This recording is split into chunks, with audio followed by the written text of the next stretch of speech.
Yeah, but Dr. Cheney's testing also unveiled that some of the teachers, some of the people were having a new onset of EBV. There were a few rare cases that had never had EBV before, and now all of a sudden these adults were having it now.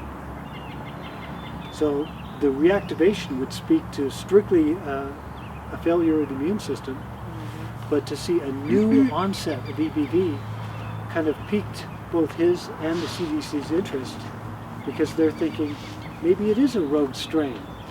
Maybe it is some kind of special EBV with new qualities. So the CDC decided to send a couple of investigators to come check it out. Because if they saw evidence that everybody had EBV and it was acting in a new way, as Dr. Gary Holmes said, this would rewrite the book on the Epstein-Barr virus. Yeah.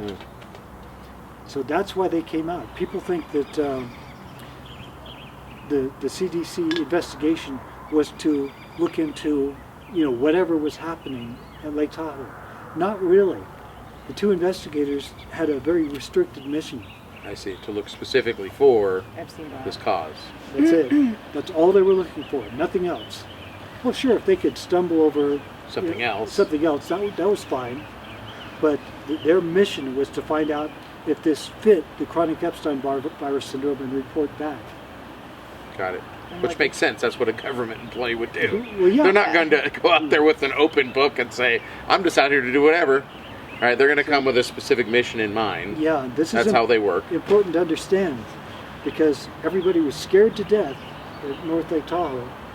I mean, the Chamber of Commerce and all the businesses were scared to death at some kind of strange new non-stop flu that was running around. Sure. How many people got it? Well, what was the population of North Lake Tahoe at the time? And I'll tell you about that in a minute. Okay. Okay, no, I'll tell you about that first. Yeah. Okay. Thousands of people got the non-stop flu. Wow. Thousands. So that's why it was reported. That's significant. It was huge. Statistically significant. When you hear about the 160 at Lake Tahoe, these were only the people that wound up in Cheney and Peterson's office. Got it. And since everybody was so scared, they were afraid to come. And Cheney and Peterson were considered the quack doctors, the rogues. So who would go to them? So the vast majority of people, they went to the big clinics. They went down to the Bay Area to see specialists down there. Most people didn't go to see Cheney and Peterson. So they rewrote the history to say there were only 160 of us at Lake Tahoe. So when in fact that's not the case at all. Not even close. There was thousands of cases. And that's why the CDC was called, because it was so pervasive. Well, the CDC only responded to the evidence. They wanted to see hard evidence. So what got reported to them was solid Epstein-Barr virus evidence in this 160 people. Because they had that test you were talking about. Right. Got it. So that is the only reason they didn't care about the non-stop flu. I mean, flu goes through all the time, so what? Sure. Yeah, it goes to the United States every year. Yeah. Yeah, but this one is special because people continue to be sick. They weren't connecting the flu with the chronic Epstein-Barr virus syndrome. See, in their minds, they were treating it as a separate entity. Sure.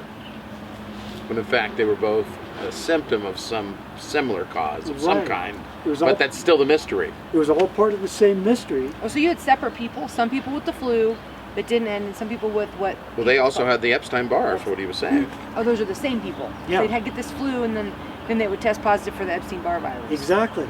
I see. And it was the same people. Were you one of these people? Oh, yes. So you were one of those 160 that we're talking Yeah. about? Yeah, okay, got it. So, I mean, to elaborate on that a little bit further, some people who got this terrible, terrible flu died within a week. Really? Yeah. Wow.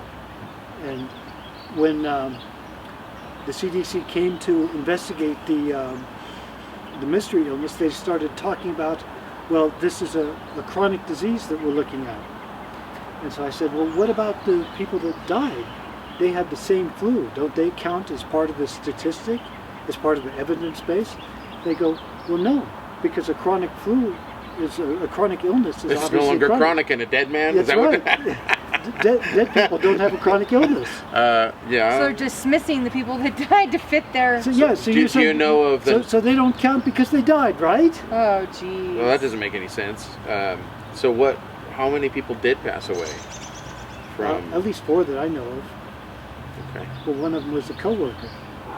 That was my introduction to the killer flu. Is we were all scared to death of it, and then the guy.